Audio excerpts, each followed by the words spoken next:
Hello दोस्तों, मैं CMA Gaurav, cost accountant and GST consultant. आपका स्वागत करता हूं हमारे YouTube channel iPlap learning beyond theory के जीएसटी सीरीज़ में। जीएसटी सर्टिफिकेशन कोर्स सेशन 4 में आज हम सीखेंगे registration under GST as a sole proprietorship. अगर आप as a sole proprietorship business carry करना चाहते हैं तो उस केस में अपना जीएसटी रजिस्ट्रेशन कैसे लोगे, इसके बारे में हम आगे आज जानेंगे। ये वीडियो पूरी प्रैक्टिकल होने वाली है और हम जीएसटी पोर्टल के ऊपर आपको सिखाएंगे स्टेप बाय स्टेप्स कि आपको कौन कौन से फॉर्म्स कैसे फिल करने हैं।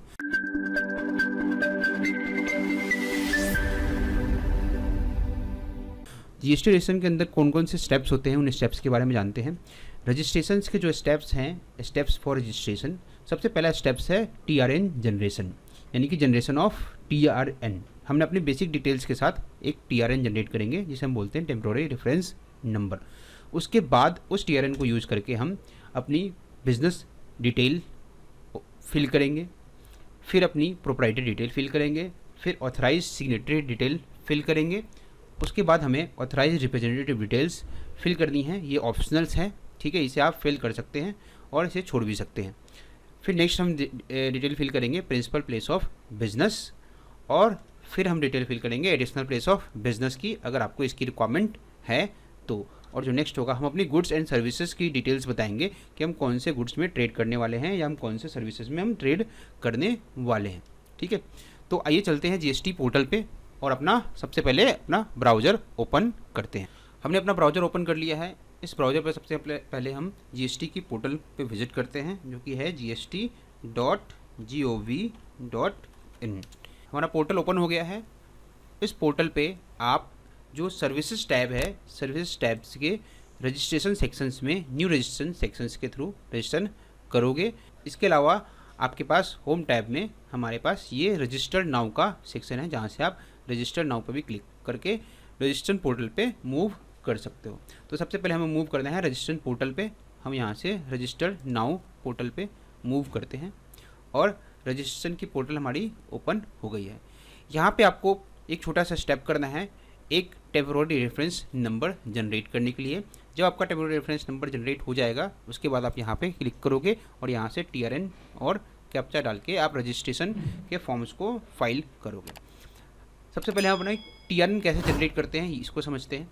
टीआरएन जनरेट करने के लिए आपको इस न्यू रजिस्ट्रेशन वाले सेगमेंट पे क्लिक करना है। उसके बाद आपको सिलेक्ट करना है IMA as a tax payer. फिर अपना वो स्टेट सेलेक्ट करना है जिस स्टेट में आप अपना रजिस्ट्रेशन लेने जा रहे हो। तो मैंने यहाँ पे सिलेक्ट किया दिल्ली। इसके बाद आपको अपने उस स्टेट का डिस्ट्रिक्ट सेलेक्ट करना है, तो हमने यहाँ सेलेक्ट किया वेस्ट दिल्ली। नेक्स्ट आपको बताना है legal name of business as mention in PAN. क्योंकि हम एक प्रोप्राइटरशिप रजिस्ट्रेशन कर रहे हैं, तो जब प्रोप्राइटरशिप का जो ऑनर होता है वही उसका पैन हम यूज करते हैं, ठीक है। तो यहाँ पे हम अपने प्रोप्राइटर का लीगल नेम यूज करेंगे जिसका हम रजिस्ट्रेशन लेने जा रहे हैं। इसके बाद आपको प्रोप्राइटर का पैन नंबर बताना है, ठीक है। तो यहाँ पे हम उसका पैन नंबर मेंशन कर देते हैं। फिर आपको मेंशन करना है ईमेल एड्रेस और मोबाइल नंबर। ये ईमेल एड्रेस और मोबाइल नंबर बहुत इंपॉर्टेंट है, क्योंकि आपके पास इन दोनों ईमेल और मोबाइल नंबर की एक्सेस होनी चाहिए। क्योंकि यहाँ पे आप जो भी मोबाइल नंबर और ईमेल आईडी इंटर करोगे, इस पर एक OTP जाएगा और OTP आपको इंटर करने के बाद ही टीआरएन रिसीव होगा। साथ में जो भी आप यहाँ पे मोबाइल नंबर और ईमेल आईडी दे रहे हो, फर्दर जब भी आप अपना जीएसटी की कोई भी फाइलिंग करोगे, आगे भी रिटर्न से रिलेटेड, तो रिटर्न या किसी चीज़ से रिलेटेड आप जब भी फाइलिंग करोगे, तो इन्हीं email IDs and mobile number पे आपको OTP दिया जाएगा वेरीफाई कराने के लिए, ठीक है। तो यहाँ पे हम ईमेल आईडी इंटर कर देते हैं और साथ में वो मोबाइल नंबर इंटर कर देते हैं जो हम रजिस्टर करने जा रहे हैं, ठीक है। ये बेसिकली आप बिज़नेस की जो मोबाइल नंबर होते हैं उसे डाला करो। पर्सनल डिटेल्स आप यहाँ पे इंटर नहीं कीजिए। आप चाहते हैं तो कर सकते हैं, अदरवाइज़ आप अपनी बिज़नेस की डिटेल्स इंटर करिए। उसके बाद आपने यहाँ पे कैप्चा वेरीफाई कराना है। कैप्चा वेरीफाई करने के बाद आपको प्रोसीड के बटन पे क्लिक करना है। जैसे आप प्रोसीड के बटन पे क्लिक करोगे, एक OTP रिसीव होगा। ये इंटर करने के बाद आपने प्रोसीड के बटन पे क्लिक करना है। आप जैसे प्रोसीड के बटन पे क्लिक करोगे, आप देखोगे यहाँ पे नेक्स्ट मैसेज आया, you have successfully submitted part A of registration process, your temporary reference number is this. ये टेम्पोररी रेफरेंस नंबर आपका जनरेट हो गया है और इस टीआरएनएस के थ्रू आप 15 दिन के विदिन 15 डेज आप अपना रजिस्ट्रेशन अप्लाई कर सकते हो पार्ट बी फिल करके, यानी कि फॉर्म्स सारे फिल करके। इस टीआरएन को आप चाहो तो नोट भी कर सकते हो, अदरवाइज ये टीआरएन आपके ईमेल पे भी सक्सेसफुली रेंडर भेज दिया गया है। आप देखो यहाँ पे आपके ईमेल पे भी आ गया एप्लीकेशन फॉर न्यू रजिस्ट्रेशन, ठीक है, REG1, ठीक है, जो आज ही क्रिएट हुआ है, और यहाँ पे आपके पास ये टीआरएन आपको मेल पे सेंड कर दिया गया है, ठीक है। अब आपने करना क्या है, यहाँ पे आपको करना है प्रोसीड के बाद आप टेम्पोररी रेफरेंस नंबर सेक्शन पे मूव कर जाओगे और यहाँ पे डालना है वो टीआरएन जो अभी आपने जनरेट किया है। उसके बाद आप डालोगे अपना कैप्चा वेरीफाई कराओगे और कैप्चा वेरीफाई कराने के बाद प्रोसीड करोगे। प्रोसीड करने के बाद आपके पास अगेन एक OTP आएगा, लेकिन अब जो OTP आएगा वो मोबाइल और ईमेल दोनों पे एक ही OTP आएगा, ठीक है। तो ज़रूरी नहीं है कि आप अपना मोबाइल एक्सेस करो, आप चाहो तो ईमेल से भी सेम OTP आप निकाल सकते हो। मैं यहाँ पर देखता हूँ मेरे पास ईमेल पे OTP रिसीव हुआ है, बिल्कुल रिसीव हुआ है। OTP फॉर वैलिडेशंस यहाँ पे आ रहा है 161917, तो यहाँ पे डाल देता हूँ 161917। ये इंटर करने के बाद आप प्रोसीड के बटन पे अगेन क्लिक करोगे। हमने अपना फर्स्ट स्टेप्स कंप्लीट कर लिया है। फर्स्ट स्टेप कंप्लीट करने के बाद टीआरएन जनरेट हो गया और हम पार्ट बी में हैं। यहाँ पे हमारे पास आ रहा है मेरे पास माई सेव्ड एप्लीकेशन में आज की डेट, क्रिएशन डेट और साथ में फॉर्म कौन सा, तो GST registration 01 application for new registration. इसकी एक्सपायरी डेट है 4/5/2020, तो मुझे ये फॉर्म 4/5/2020 से पहले फाइल करना है और साथ में इसका स्टेटस क्या अभी ड्राफ्ट में है। यहाँ से आप इसमें एक्शन लोगे, इस एक्शन के बटन पे आपने क्लिक करना है। एक्शन के बटन पे क्लिक करते ही आपका एप्लीकेशन फॉर्म ओपन हो जाएगा जहाँ पे अपनी सारी डिटेल्स को फिल करोगे। एप्लीकेशन फॉर्म के सबसे फर्स्ट पेज में आप देखोगे बिजनेस डिटेल्स आपको फिल करनी है। उसके बाद प्रोमोटर्स एंड पार्टनर्स की detail, authorise signatory, authorise representative, principal place of business, additional place of business, goods and services tax, state specific information and last में आपको वेरीफाई करा के इस फॉर्म को आप सबमिट करोगे। आप जब तक अपनी बिजनेस डिटेल्स की फॉर्म्स को फिल नहीं करोगे आप नेक्स्ट फॉर्म्स को क्लिक करके ओपन नहीं कर सकते हो। तो सबसे पहले हम बिजनेस डिटेल्स फॉर्म्स को फिल करते हैं। बिजनेस डिटेल में मेरे पास आ रहा है लीगल नेम प्रीति कुमारी। क्यों? क्योंकि लीगल नेम हमारा पैन पे जो मेंशंस था प्रोप्राइटर केस में वही लीगल नेम होगा। अदर देन आप प्रोप्राइटर केस में यूज करोगे तो जो आपके बिजनेस का नाम है वही आपका यहाँ पे शो करेगा। यहाँ पे आपको इंटर करना है ट्रेड नेम, जिस नाम से आप अपना बिजनेस रजिस्टर्ड करना चाहते हो, ठीक है।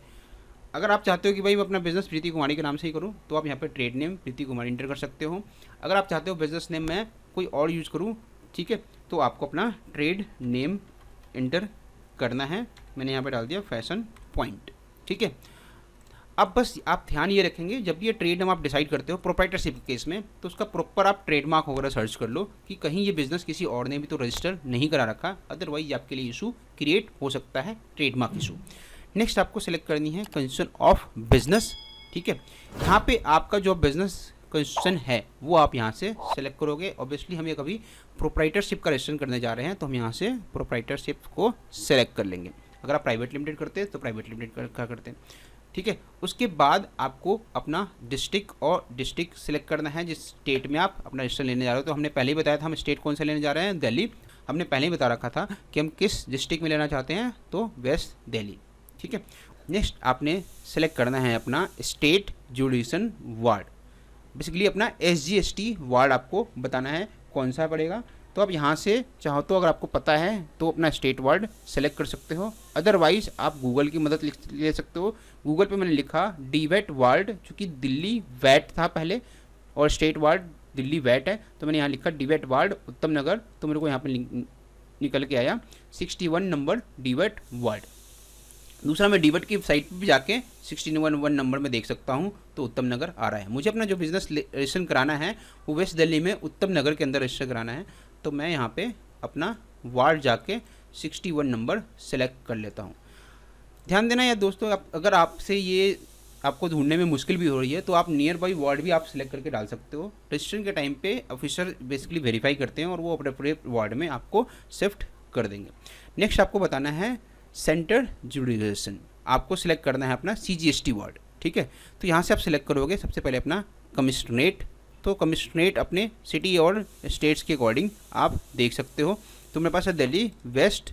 फिर यहाँ मुझे अपना डिवीज़न सेलेक्ट करना है, तो डिवीज़न मेरे पास आ रहा है उत्तम नगर, और यहाँ पे मेरे को रेंज, मुझे रेंज नहीं पता, तो रेंज पता करने के लिए मैं रेफर द लिंक के लिए जाता हूँ और रेफर द लिंक पे मैं प्रोसीड करता हूँ। प्रोसीड करने के बाद आपके पास ये प्राइवेसी एरर अगर शो करता है तो आप एडवांस पे क्लिक करें और प्रोसीड टू cbsc.gst.gov.in पे जाएं।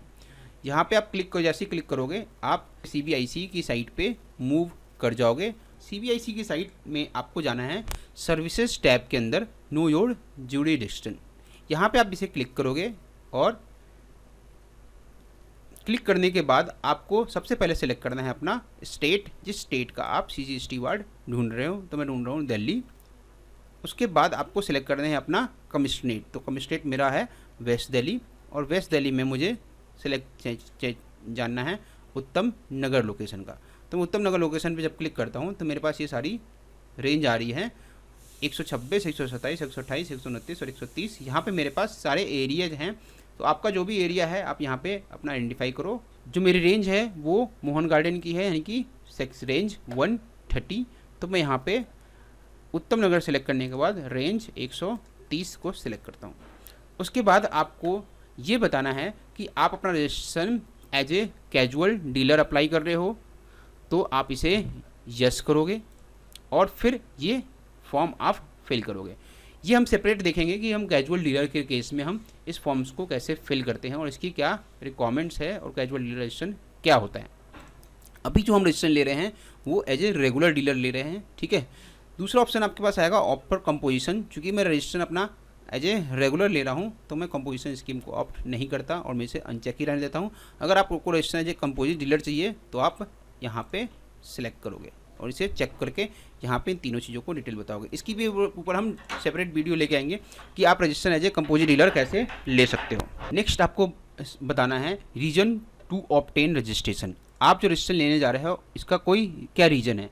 रीजन इनमें से कुछ भी हो सकता है। अगर आपका जो भी रीजन है उसके अकॉर्डिंग आप यहाँ पे सेलेक्ट करोगे। हमारा रीजन अभी वॉलेंट्री बेसिस का है कि मैं रजिस्ट्रेशन अभी वॉलेंट्री बेसिस ले रहा हूँ, मेरी टर्नओवर लिमिट अभी क्रॉस नहीं हुई है, ठीक है। अगर मेरी लिमिट क्रॉस होती तो मैं इसे सेलेक्ट करता।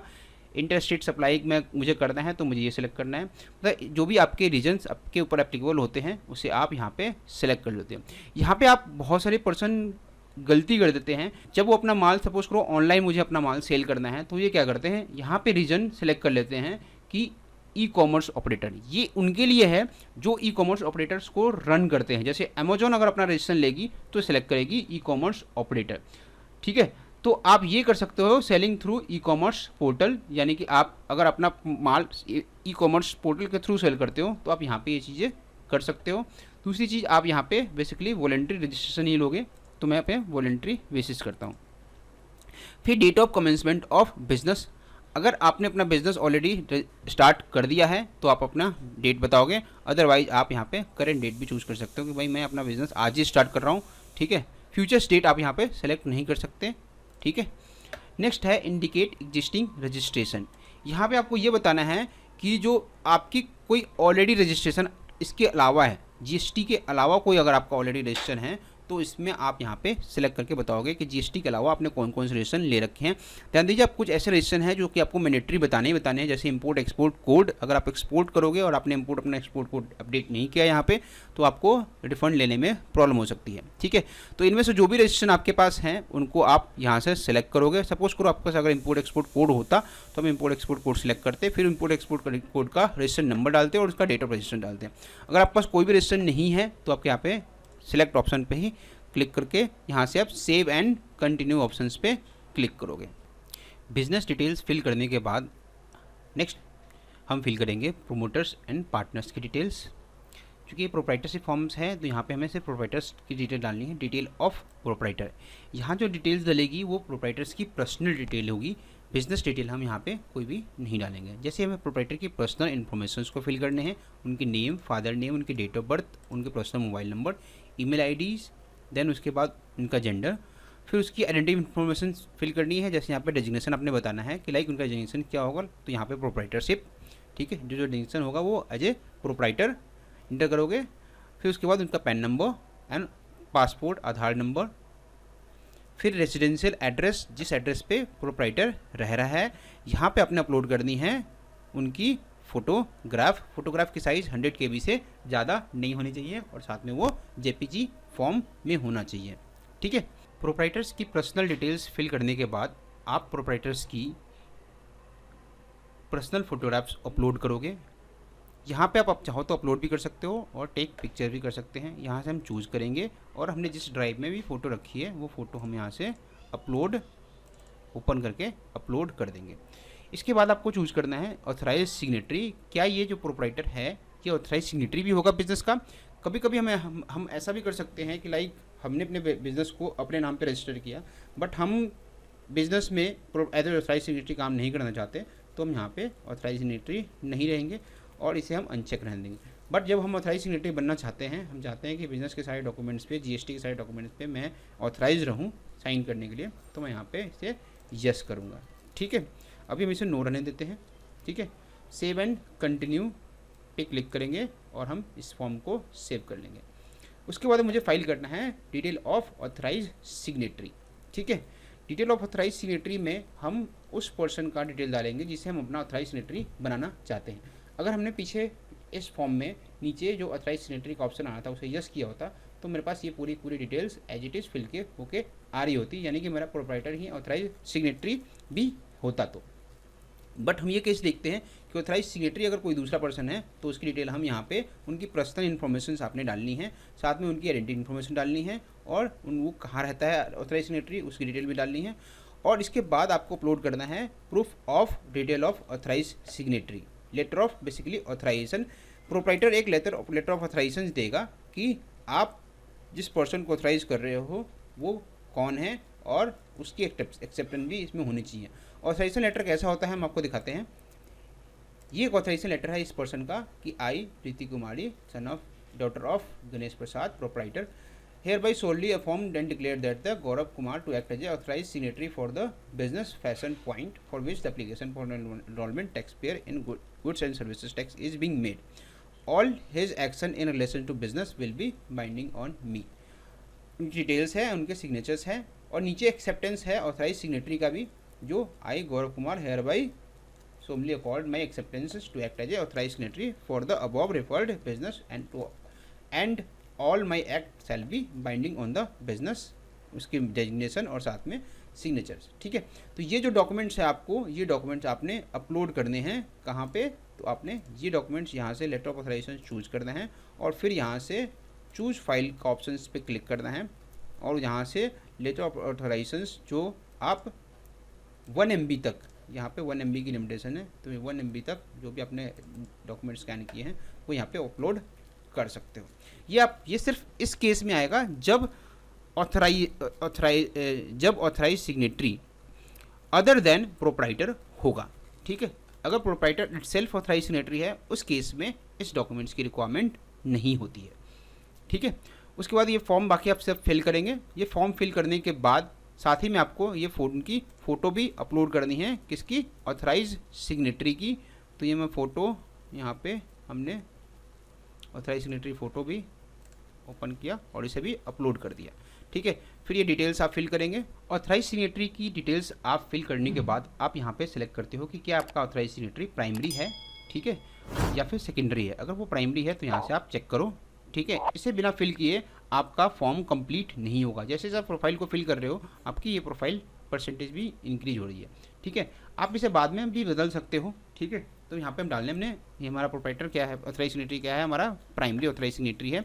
उसकी हमने डिटेल्स डाल के इसकी डेजिग्नेशन वगैरह डाल दी है और साथ में हमने लेटर ऑफ ऑथराइजेशन और उसकी फ़ोटो अपलोड कर दी है। यहाँ पे हम इसको सेव एंड कंटिन्यू करते हैं।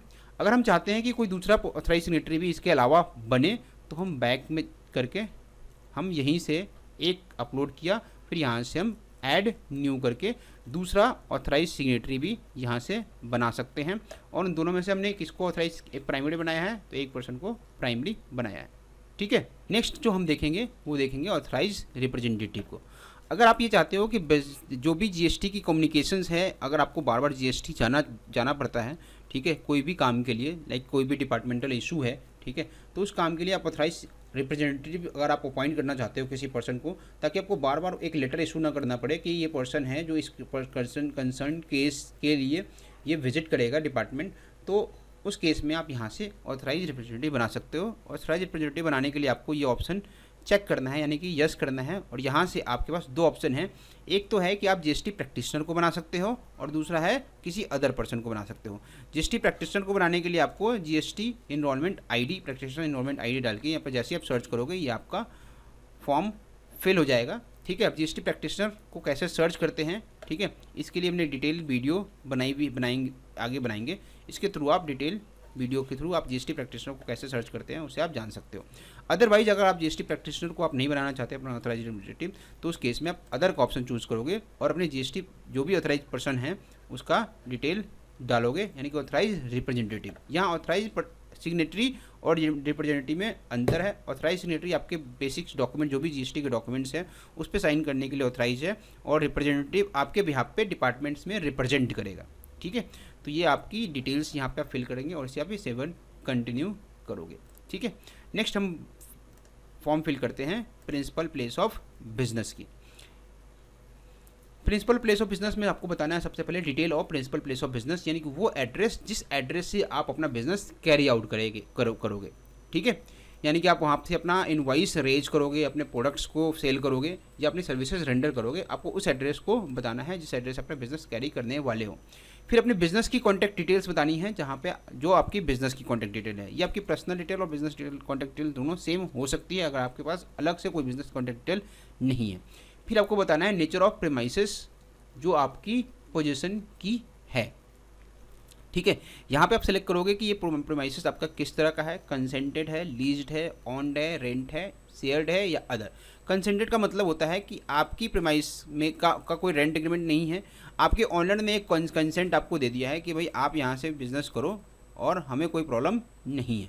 ठीक है, लीज का मतलब होता है आपने प्रॉपर्ली उससे लीज लिया हुआ है। ऑन का मतलब ये प्रॉपर्टी आपकी है, आपने ऑन किया है, ठीक है, और आप तब ऑन चूज करोगे। रेंटेड का मतलब आपने कोई प्रॉपर्टी रेंट पे ले रखी है, ठीक है, और यहाँ पे शेयर्ड का मतलब है ऑलरेडी एक को वर्किंग स्पेस है वहाँ पे आपका शेयर्ड है, या अदर टाइप की भी कोई एंटिटी अगर आपकी है तो उस तरह से भी आप सिलेक्ट कर सकते हो। ठीक है, उसके बाद आपको सिलेक्ट करना है उसका प्रूफ। आप जो भी डॉक्यूमेंट यहाँ करते हो, सपोज करो मैं सिलेक्ट करता हूँ मेरा रेंटेड, कि मेरा जो प्लेस है वो एक रेंटेड प्लेस है, तो रेंटेड के प्लेस में मैंने रेंटेड चूज़ किया और यहाँ से हम सिलेक्ट करेंगे सबसे पहले अपना इनमें से कोई एक डॉक्यूमेंट। हम यहाँ से electricity bill, legal ownership documents, municipal khata copy, property tax receipt, rent और लीज एग्रीमेंट और रेंट रिसिप्ट। पहले वाले केस में आपको रेंटेड के केस में आपको सबसे पहले इन तीनों डॉक्यूमेंट में से कोई एक डॉक्यूमेंट देना होता है, यानी कि सबसे पहले आपको दोगे electricity bill, legal ownership document या municipal khata copy. Last video में हमने ये चीज़ें डिस्कस की थी। ठीक है, तो हमारे पास इलेक्ट्रिसिटी बिल है तो हमने इलेक्ट्रिसिटी बिल को सिलेक्ट किया और यहाँ से अपना इलेक्ट्रिसिटी बिल हम यहाँ से अपलोड करेंगे। ठीक है, जो कि जिसकी साइज़ 100 KB से अगेन ज़्यादा नहीं होनी चाहिए। इसी से रिलेटेड जो दूसरी प्रूफ है वो भी मुझे यहाँ पे अपलोड करनी है, तो मेरे क्या है रेंट एग्रीमेंट और लीज एग्रीमेंट, वो भी कर सकते हैं, या फिर रेंट रिसिप्ट विथ NOC। ठीक है, इन केस ऑफ नो और एक्सपायर्ड रेंट एग्रीमेंट। अगर मेरे पास रेंट एग्रीमेंट नहीं है, ठीक है, और मेरा रेंट एग्रीमेंट एक्सपायर हो गया, उस केस में मैं रेंट रिसिप्ट विथ NOC लगा सकता हूँ। अब NOC की फॉर्मेट कैसे होती है उसको देखते हैं। ये मेरा एक NOC का फॉर्मेट है। इस फॉर्मेट में देखो, I Osha Rani, wife of this Kishan Lal, owner of the premises, plot number this, जो कि मेरा बिजनेस प्रीमाइस एड्रेस है, have no objections on using this premise as a registered premise of the fashion point under goods and service tax act, उनके signatures हैं। अब ये documents आपको along with rent receipt आपको अपलोड करना है। ठीक है, तो आप यहाँ से अपना फाइल चूज करोगे और NOC ऑनर्स को आप अपलोड करोगे। ठीक है, इसकी फाइल साइज 1 MB, इसकी लिमिटेशन जो है वो 1 MB की है। यहाँ पे जो आप डॉक्यूमेंट देख रहे हो कि जो ये आप डॉक्यूमेंट्स है इसकी साइज़ PDF या JPG दोनों फॉर्मेट में अलाउड है, और साथ में इसकी साइज़ जो है वो 1 MB की है। ठीक है, तो आप अपने डॉक्यूमेंट्स यहाँ से भी ऑनर NOC अपलोड कर दिया मैंने। ठीक है, नेक्स्ट आपको बताना है nature of business activity to be carried out above mention premises. अभी जो आपने बिजनेस प्रीमाइसेस मेंशन किया है, इस पे आप क्या बिजनेस एक्टिविटी रन करोगे। आपका ये एक बॉन्डेड वेयर हाउस है, फैक्ट्री है, लीगल लीजिंग बिजनेस है, रिटेल बिजनेस है, वर्क कॉन्ट्रैक्ट है, या इनमें से जो भी कुछ आप पे एप्लीकेबल होता है वो है। आप इसमें सिंगल और मल्टीपल्स भी चूज कर सकते हो। मेरा बिजनेस रिटेल्स का है और साथ साथ में मैं और साथ में मैं होलसेल का काम भी यहाँ से करूँगा, तो मैं रिटेल प्लस होलसेल बिजनेस को सिलेक्ट करता हूँ। उसके बाद आपको बताना है एडिशनल प्लेस ऑफ बिजनेस आपका कोई है। एडिशनल प्लेस ऑफ बिजनेस का मतलब होता है एक ही स्टेट में कोई ऐसा प्लेस जिस प्लेस से भी आप बिजनेस कैरी आउट करोगे। फॉर एग्जांपल इवन आपका कोई गोडाउन भी है जहाँ पे आप माल रखते हो, तो वो भी आपका एडिशनल प्लेस ऑफ बिजनेस बन जाता है। अभी हम इसे करते हैं यस कि भाई मेरा कोई एडिशनल प्लेस ऑफ बिजनेस है। ये आप तब चेक करोगे जब आपका इस प्रीमाइसेस के अलावा कोई ऐसा प्रीमाइसेस है जहाँ पे आप अपना गुड्स रखते हो, ठीक है, या आप उस प्लेस से कोई बिजनेस एक्टिविटी कर रहे हो, ठीक है। अगर आप कोई बिजनेस एक्टिविटी नहीं कर रहे हो उस प्रीमाइसेस से, ठीक है, तो आपको ये एडिशनल प्लेस ऑफ बिजनेस बनाने की ज़रूरत नहीं है। तो अब इसे आप अनचेक ही रहने दोगे, आप इसे यस नहीं करोगे, ठीक है। उसके बाद आपने ये डिटेल्स फिल करनी है। बिजनेस डिटेल जो भी आप फिल करोगे, इसमें ध्यान देने वाली बात यह है कि जो आपने डॉक्यूमेंट यहाँ अटैच किए हैं, ठीक है, as a proof illustrative bill, municipal खाता कॉपी या प्रॉपर्टी ऑनरशिप डॉक्यूमेंट, उस डॉक्यूमेंट में जो भी एज इट इज़ लिखा है वैसे ही आपने लिखना है। फॉर एग्जांपल मेरे बिजनेस डिटेल्स में मैंने इलस्ट्रेटिव बिल अपलोड किया था और इलस्ट्रेटिव बिल में जैसा लिखा हुआ है कि plot number 57 ground floor block S, तो ऐसे ही मैंने अपना फॉर्म भी पूरी तरीके से एज इट इज़ लिखा है, ठीक है। तो आपने बस ये ध्यान रखना एज इट इज़ जो बिजली बिल में लिखा हुआ है वही आप लिखोगे, ठीक है। आप अगर अलग लिखते हो तो मे बी डिपार्टमेंट उसे डिसअप्रूव्ड कर सकती है, ठीक है। यहाँ पे लैटिट्यूड लॉन्गिट्यूड की रिक्वायरमेंट नहीं है। अगर आपको पता है अपना लैटिट्यूड और लॉन्गिट्यूड तो आप यहाँ पे डाल सकते हैं। तो ये डिटेल फिल करने के बाद और साथ में नेचर ऑफ प्रीमाइसेस सेलेक्ट करने के बाद आप 7 कंटिन्यू करोगे। ध्यान अगेन मैं आपको ध्यान दिला रहा हूँ, ये एडिशनल प्लेस ऑफ बिजनेस आप तब सिलेक्ट करोगे जब आपका एडिशनल प्लेस ऑफ बिजनेस है। अगर आपको कोई additional place of business with in the state नहीं है, उस केस में आपको ये फिल करने की ज़रूरत नहीं है। आप इसे अनचेक रहने दोगे, आप इसे अनचेक करके ही आगे बढ़ोगे। जब इसे आप अनचेक करके आगे बढ़ोगे तो आप नेक्स्ट जाओगे एडिशनल प्लेस ऑफ बिजनेस के फॉर्म पे, बट ये ओपन नहीं होगा और यहाँ से आप कोई ऐड नहीं कर सकते हो। बट जब अगर आपको साथ में ही कोई एडिशनल प्लेस ऑफ बिजनेस बनाना है तो यहाँ से आप additional place of business add करोगे।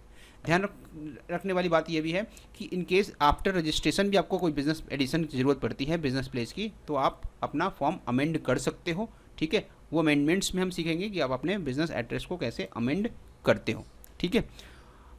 अगर मुझे साथ में यही बनाना है तो मैं यहाँ पे 7 कंटिन्यू करूँगा और 7 कंटिन्यू करने के बाद मैं यहाँ पे ये चूज करूँगा कि मुझे कितने नंबर ऑफ रजिस्ट्रेशन चाहिए। मैं यहाँ पे ये चूज करूँगा कि मुझे कितने एडिशनल प्लेस ऑफ बिजनेस की रिक्वायरमेंट है। अगर मेरे को एक बिजनेस प्लेस की रिक्वायरमेंट है तो यहाँ पे डिलीट करके 1 और फिर ऐड न्यू करूँगे। ऐड न्यू करने के बाद आपके पास यहाँ पे अगेन उसकी डिटेल डालनी है, वो एड्रेस डालना है जिस एड्रेस पे आपका एडिशनल प्लेस ऑफ बिजनेस होगा, उसकी डिटेल्स, कॉन्टैक्ट इन्फॉर्मेशन और ईमेल आईडी और mobile number. Nature of premises बस आपको यहाँ सिलेक्ट करना है कि वो क्या है, कंसेंटेड है, लीज्ड है, रेंटेड है। आपको यहाँ पे कोई भी डॉक्यूमेंट्री एविडेंस देने की ज़रूरत नहीं है एडिशनल प्लेस ऑफ बिजनेस को ऐड करने के लिए। अगेन यहाँ पे नेचर ऑफ प्रीमाइसेस आप यहाँ पे पुट करोगे जो भी आपका नेचर ऑफ प्रीमाइसेस है, ठीक है।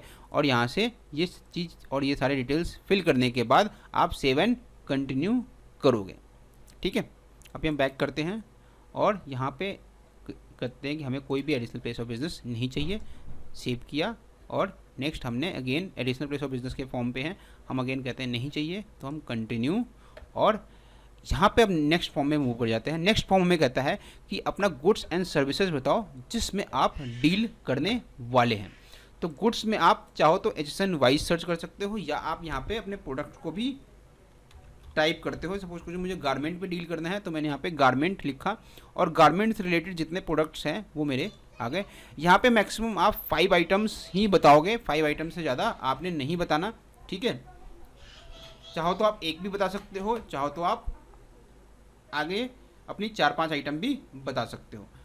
अगर आप सर्विसेज भी डील करते हो तो सर्विसेज का सर्विस अकाउंटिंग कोड या सर्विस क्लासिफिकेशन कोड या आप अपने सर्विस भी जो भी आपकी सर्विस है उस तरह के सर्विसेज को भी आप सिलेक्ट यहाँ से कर सकते हो, ठीक है। ये करने के बाद आपको करना है 7 कंटिन्यू। 7 कंटिन्यू के बाद आपको स्टेट स्पेसिफिक इन्फॉर्मेशन देनी है। अगर आपका प्रोफेशनल टैक्स एम्प्लॉय कोड है तो आप ये डालोगे, प्रोफेशनल टैक्स रजिस्ट्रेशन नंबर है तो उसका नंबर डालोगे। स्टेट का एक्साइज नंबर भी आपने ले रखा है, अगर आप ऐसे प्रोडक्ट में डील करते हो जो इस पर एक्साइज लगता है तो उसका नंबर डालना है। और name of the person in हुम एक्साइज लाइसेंस इज हेल्ड वो भी डालनी है और यहाँ से करना है 7 कंटिन्यू, ठीक है। ये डिटेल मैंडेटरी नहीं है, अगर आपके पास है तो आपने डालनी है, ठीक है। जैसे आप ये सारा फॉर्म फिल कर लोगे आपका ये फाइल 100% कंप्लीट हो जाएगा।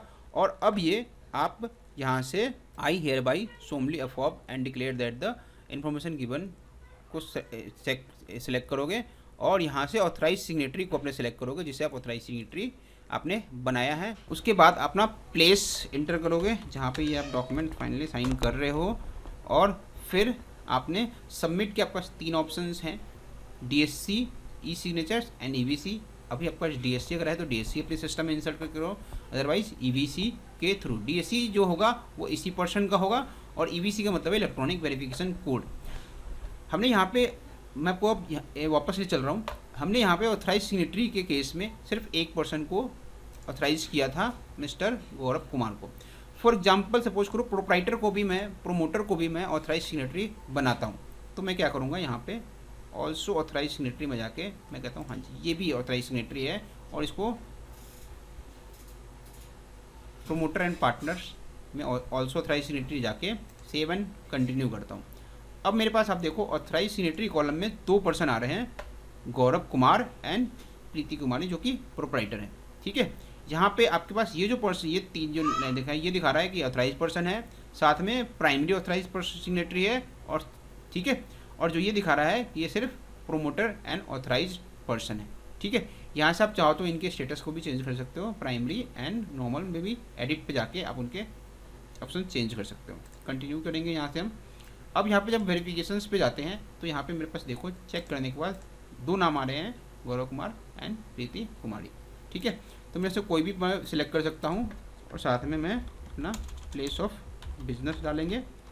प्लेस ऑफ बिजनेस डालने के बाद आप यहाँ पे वेरीफाई विथ EVC करते हैं, इलेक्ट्रॉनिक वेरिफिकेशन कोड। जैसे इस पर हम क्लिक करेंगे हमें अगेन एक OTP रिसीव होगा, कहाँ पे, हमारे ईमेल पे और मोबाइल दोनों पे, दोनों में से हम कोई भी यूज़ कर सकते हैं। और इस OTP को मैं यूज़ करूँगा और इस फॉर्म में डालने के बाद मैं वैलिडेट OTP पे क्लिक करके इसे वैलिडेट कर दूंगा। जैसे आप इसे वैलिडेट करोगे आपके पास एक एप्लीकेशन एक्नॉलेजमेंट नंबर आपके पास रिसीव होगा आपके ईमेल पे कि आपका फॉर्म सबमिट हो गया है, जिसमें थोड़ा सा कभी टाइम भी लगता है, अराउंड 15 मिनट्स के आसपास भी लग जाता है। सिस्टम चेक करती है कि आपने सारे इन्फॉर्मेशन बेसिकली पैन से रिलेटेड डिटेल सारी सही भरी हैं, और उसके बाद आपका ARN जनरेट करके दे दिया जाता है। इसके बाद आपका डिपार्टमेंट्स आपके डॉक्यूमेंट्स को वेरीफाई करेगा और उसे लगता है कि अब सब कुछ ठीक है तो आपको रजिस्ट्रेशन ग्रांट कर दिया जाएगा।